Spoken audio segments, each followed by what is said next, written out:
Hello, and welcome to Newsflash, the show that keeps you up to speed with all things LEC. The regular season has concluded, but before we look forward to playoffs, let's take a look back at the headlines of the last 4 weeks. Vander is clearly not ready for clubs to reopen, as he was seen breaking up a level 1 dance party. Kaiser's limit testing experiment revealed inting under turret does not hide your failed flash. It's going anyway. Trying to find redemption. Oh no, Kaiser! Oh. And not even the England football team were safe from my LEC monologue curse. It's coming home. It's coming home. That still hurts. Anyway, the second half of summer was all about the race for playoffs, and one of the surprise contenders was Astralis.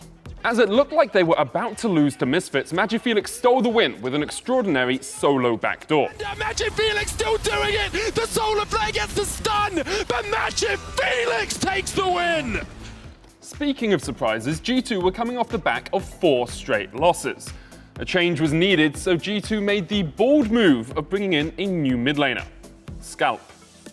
Like Agent 47, he came in and efficiently assassinated Rogue, extending G2's regular season record against them to 12-0. Not gonna give Reckless his penta today. Another kill comes in as G2 are 18-1. At the other end of the table, SK had an awful start to summer, but began to pick up some wins. Rookie support Lilip impressed as the team secured a major upset over Mad Lions. Yeah, it's very, very cheeky. Scout of the week doesn't find the stun, but the Zenith Blade just might. Flash is available, predicts it! Lilip, you beauty, treats gets the kill. Now get ready, because this next clip has a lot to take in. A genius guest caster came in and delivered some mind-boggling analysis, the likes of which the LEC has never seen before. Boss, you were talking about it. When you're the team that's not necessarily favorited in the games, a lot of time these more creative level 1s can do a lot to get early advantages to throw the opposing team off.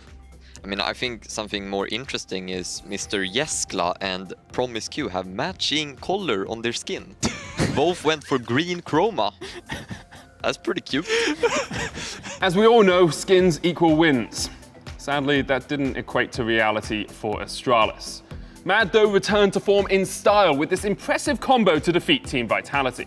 So the W applies, the ball goes on, the ult comes through, and it's just a piece of art. And the shockwave is timed just right to bring Crown Shot back as well. Then, for the first time since spring 2018, Fnatic completed a regular season double over rivals G2.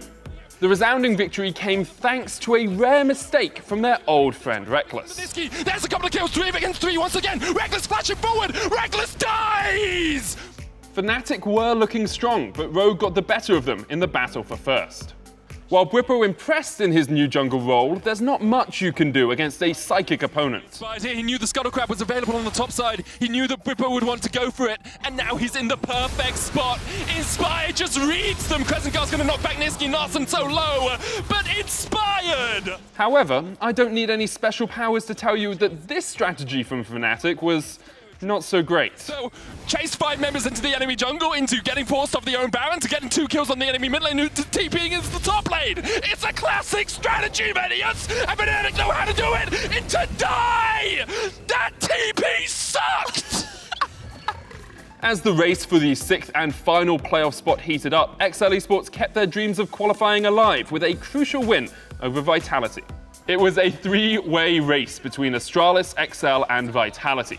Astralis lost against both of their rivals, while Vitality managed to come back versus eventual first seeds Rogue. Back Vitality, they have held their ground. They give up only an inhibitor tower, and it is Hans Sama versus the world. No room for him to get anything done. Vitality take the fight. That meant it was do or die. For the second year in a row, XL Esports had to defeat G2 to secure their spot in the top 6. Did they do it? No.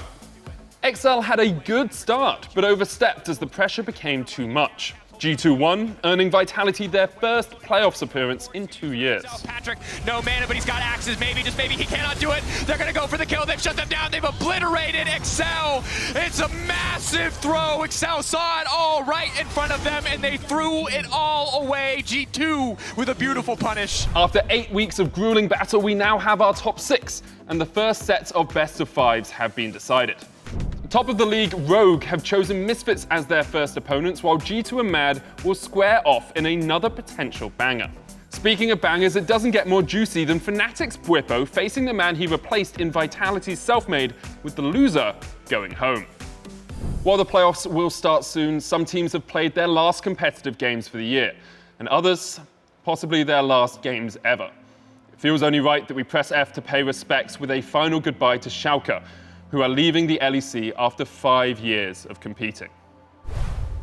Back in 2016, Schalke were one of the very first football clubs to enter the League of Legends scene, and became the blueprint for how a sports organization should run an esports team. After suffering relegation from the EU LCS in their first season, it would have been easy for Schalke to cut their losses. Instead, they fought their way back up with the very same resilience that would define their next 5 years. They gave veterans like Amazing, Vizicachi, Trick, and Odawamne another chance. They helped Upset and Abadage develop into superstars, and they allowed Gilius to ascend to god status. To just knock OG out of playoffs and make playoffs ourselves, you know, and if we make it happen, it's gonna be the biggest miracle run in EU history. And ultimately, they gave every fan in Europe hope. The miracle run was the feel-good moment we all needed. Seeing the team overcome every hurdle thrown at them was a poetic escape as we navigated what 2020 threw at us. While we're incredibly excited to see what Team BDS will bring to the league, Schalke were a huge part of the LEC family and will be greatly missed. Looking forward, it's time to start the road to Worlds with our LEC playoffs. It's all to play for, as only half of our top 6 teams will get the chance to perform on the international stage. It all kicks off on Friday the 13th with Rogue vs Misfits. Don't you dare miss it.